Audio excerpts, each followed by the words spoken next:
안녕하세요. 제가 어릴 때 우리 부모님은 항상 화목한 가정이었습니다. 저는 집안의 외동아들로 태어나 나름대로 똘똘하다는 이야기를 많이 들어서 초등학교 때는 학생회장을, 중학교 때는 전교 1등까지 하며 집안의 기대와 사랑을 독차지했습니다. 하지만 그러한 행복도 잠시였을까요? 학원을 마치고 아버지를 만나 집에 돌아오던 도중 술에 취한 운전자가 차를 몰고 저를 향해 돌진하였는데 저는 굳어버리고 말았고 아버지가 저를 밀쳐내다가 발을 다쳐서 제대로 못 쓰게 되셨습니다. 저희 아버지 취미가 철인 3종 경기였습니다. 그토록 건강하고 활발하셨던 아버지는 그날부로 한쪽 발을 제대로 못 쓰게 되셨고 제가 알기로는 허리와 하반신까지 장애가 생긴 걸로 알려져 있습니다. 거기다 엎친 데 덮친 격으로 사고를 낸 운전자가 홀로 사는 가난한 사람이다 보니 아버지 사고에 대한 보상금을 전혀 받을 수 없었고 운전자는 그대로 감옥에 들어갔습니다. 그렇게 집안의 가장이던 아버지가 일을 못하기 시작하자 집은 점점 빚의 수령에 빠져들었고 아버지는 그런 와중에도 어쩔 수 없이 뭐라도 하겠다며 일을 하러 다니셨습니다. 장애인이 되고 나서 다니던 회사를 그만두고 아버지는 수액을 맞아가면서 일하시던 아버지를 보고 엄마의 히스테리가 점점 심해지더니 결국 엄마도 쪼들려가는 가정 사정 때문에 밖으로 나가 돈을 벌기 시작했습니다. 저도 더 이상 옛날처럼 공부를 위해 학원을 마음 편히 다닐 수가 없게 되어서 집에서 혼자서 공부를 하고 살았었지요. 그때를 생각하면 가장 기억에 남았던 건 화장실이었습니다. 저희가 이사간 새로 들어간 집은 화장실이 없었습니다. 큰 보리를 봐야 할 때는 항상 1층 집으로 내려가서 화장실을 가야 했고 작은 보리는 요강이나 페트병에 보리를 보고 아침에 버리고 했을 정도로 저희 집 사정은 한순간에 정말 빈약해졌었죠. 그러던 중 어느 날부터 항상 저녁이 되면 엄마와 아빠가 다투는 소리에 자다가 깨어날 때가 많았습니다. 알고 봤더니 엄마가 남자가 생긴 거더라고요. 아빠의 하반신 장애로 인해 부부관계가 불가능하자 외로워서 그랬다는 이유로 바람을 피웠고 엄마는 이제 가난도 지긋지긋해서 못 버티겠다면서 저희를 버리고 집을 나갔습니다. 아직도 또렷하게 기억하는 것은 저희 아버지가 바람을 피우고도 뻔뻔하게 나가는 엄마를 부여잡고 저를 데려가라고 부탁했습니다. 적어도 장애인인 자기보다 더 잘 키울 수 있지 않겠냐는 말에 저를 한번 쓱 쳐다보더니 만나는 남자가 애 딸린 거 싫어한다면서 뿌려치고 나가던 그 모습이 어제 일처럼 생생합니다. 아빠는 울면서 저에게 말했습니다. 아들아, 이 모든 일이 이 아빠가 부족해서 생긴 일이라고요. 저도 정말 너무 힘들었습니다. 아버지 사고 난 날 제가 바보처럼 가만히 서 있지만 않았더라면 이런 일이 애초에 생기지 않았을 텐데 라는 생각이 들었죠. 저 때문에 이 화목했던 가정이 모두 파괴되고 엄마마저 저를 버리게 만든 거라는 자책감에 빠졌었죠. 아버지는 그럼에도 불구하고 자포자기하지 않으시고 항상 저에게 좋은 말만을 하셨습니다. 누군가를 미워할 시간에 자기 자신을 탓하고 그걸로 발전해야 한다고, 남을 탓하고 제자리에 머물러 있으면 절대 사람이 발전할 수 없다던 아버지. 저보다 더 인생이 고달프시고 아버지를 보며 정말 독하게 공부를 했습니다. 학생의 신분이니 공부만큼 할 수 있는 게 없었습니다. 아버지가 어렵게 벌어오신 돈으로 저는 코피를 줄곧 흘리면서 죽을 힘을 다해 공부를 하였고 쉬고 싶고 놀고 싶을 때마다 항상 아버지와 저를 벌레처럼 쳐다보며 떠나던 엄마의 눈빛을 떠올렸습니다. 그렇게 고등학교에서도 최상위 성적을 유지한 저는 수능 시험에서도 높은 점수를 받아 서울 최상위 대학교에 진학하게 되었습니다. 그때부터라도 아버지께 폐를 끼치고 싶지 않았기에 저는 과외를 하며 제 학비와 생활비를 충당했습니다. 군대는 생계곤란 사유로 면제를 받게 되었고 그렇게 학교를 남들보다 일찍 졸업하여 기업에 입사하게 되었습니다. 제가 대학을 졸업하고 기업에 입사하던 날 저희 아버지는 이제 자기는 죽어도 여한이 없다며 펑펑 우시던 아버지를 제가 끌어안고는 무슨 말씀하시냐고, 그동안 아버지가 이 아들을 책임지고 이만큼 잘 키워주셨으니 이제 제가 아버지를 책임질 때라고 말씀드렸죠. 그때도 제 스스로 대학을 졸업하고 취직할 때까지 연애는 안 하겠다고 마음먹었던지라 그 결심을 지켰습니다. 그렇게 기업에 입사 이후 저도 이제는 여자들에게 관심을 가지게 되었고 아버지도 이제 대기업에도 취직하고 했으니 여자들도 좀 만나고 결혼도 해서 손자라도 안겨달라며 웃으면서 말하시더군요. 그때부터는 저도 삶의 여유를 가지고 일을 하며 누군가를 만나기 시작했습니다. 정말 공부에 집중할 때도 제가 원하지 않아도 여성들이 다가와 호감을 표현했습니다. 제 입으로 말하기 쑥스럽지만 나름 인기가 있었던 것 같네요. 아무튼 이런 영향 때문인지 취직하고 나서 만났던 여자들은 저를 사랑한다 했지만 제 아버지의 존재를 알게 되면 거리를 두게 되고 그러다 몇 번의 헤어짐으로 이어지게 되자 아버지는 혼자서 자책을 하시며 저에게 자신 혼자 살아가면 된다며 우리 아들 앞길 막을 생각이 없다고 제발 이제 독립하라고 하더군요.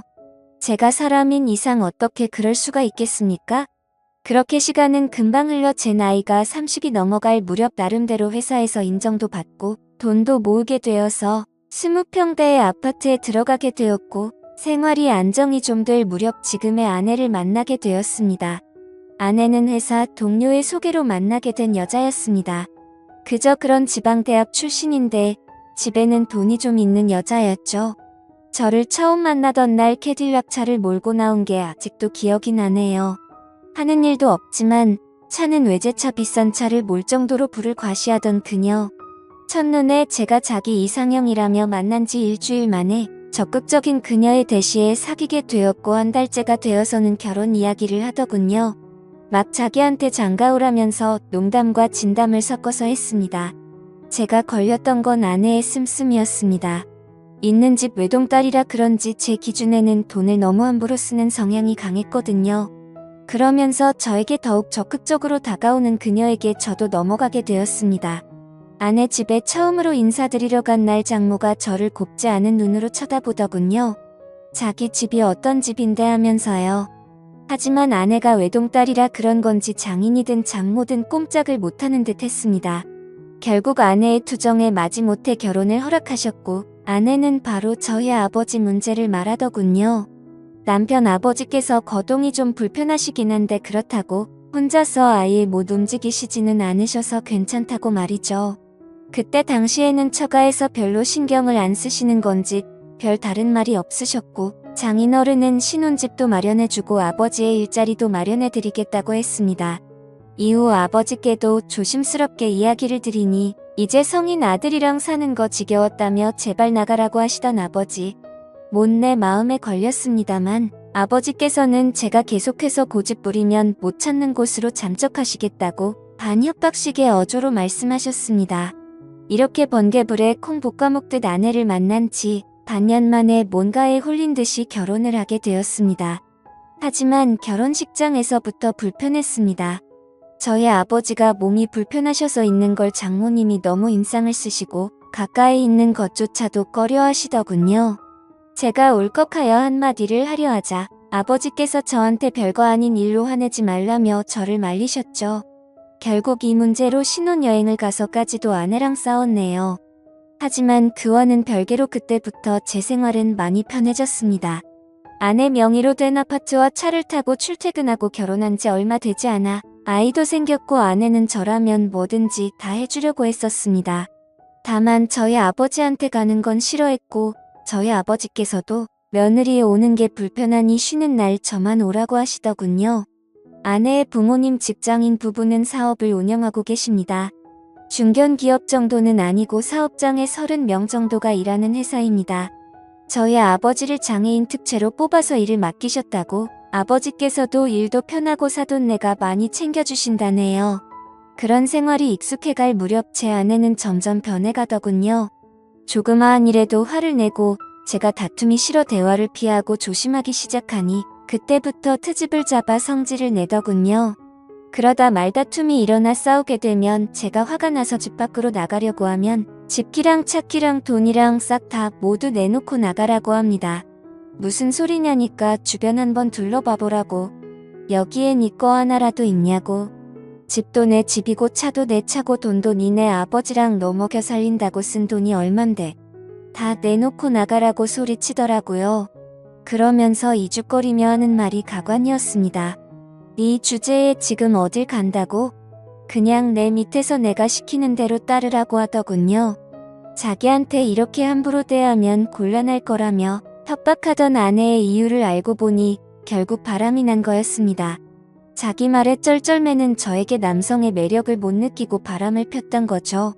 조용히 알고 보니 남자를 무려 1명도 아니고 2명도 아니고 3명을 만나고 있더군요. 그 사실을 알게 되고 나서 아내에게는 아무것도 모르는 척 행동하면서 이혼을 결심했고 장인 회사에 찾아갔다가 저는 더욱 충격적인 장면을 목격하고 말았습니다. 장모가 저희 아버지에게 소리를 지르는 것도 모자라 뺨을 때리는 것이었어요. 그러면서 일을 이따위로 밖에 못하냐며 머리 검은 짐승을 기어코 거두었더니 역시나 어쩌고 저쩌고 하더군요. 그 자리에서 제가 너무 화가 나 바로 달려가서 장모의 손을 잡고 밀쳤더니 땅바닥에 넘어져 엉덩이 뼈에 금이 갔다고 하더라고요. 그런 장모를 내팽겨치고 아버지를 모시고 데리고 나와 어떻게 된 일이냐며 물었더니 자신이 잘못한 일이라며 말을 아끼던 아버지. 그 뒤에 회사 직원들에게 물어보고 알아보니 장모는 저희 아버지가 밤늦도록 일을 해도 장애인이라고 무시하고 멸시하다가 급기야 손찌검까지 그랬다네요. 저는 아버지를 보며 울면서 왜 여태껏 저한테 말하지 않으셨냐고 했더니 자기로 인해 제 인생이 더 나빠지는 걸 원치 않으셨답니다. 그 말씀을 하시던 아버지 말에 저는 정말 너무나도 죄송스러웠습니다. 아버지는 혹시나 자신이 이런 일을 당한다고 알리면 제가 장모에게 대들 것 같았고 제 결혼 생활이 파탄이 날까봐 걱정해서 그런 말도 못하고 모든 게 그저 아들한테는 좋다고 하신 거였죠. 저는 그것도 모르고 아버지 생각한다고 참고 그 더러운 아내와의 결혼 생활을 견디고 살았으니 두 부자가 한 집안에 노란한 거였습니다. 결국 분노에 찬 저는 이혼 소송과 아내의 3명의 남자들에게 상간남, 위자료 소송을 청구했고 장모를 장애인 학대죄로 고소했습니다. 그래서 지금은 거액의 합의금과 위자료를 받아 아버지와 둘이서 살게 되었네요. 지금 돌이켜 생각해보면 저희 부자 인생에 있어서 여자랑은 참 운이 지지리도 없나 봅니다. 지금까지 제 사연을 읽어주셔서 감사드립니다.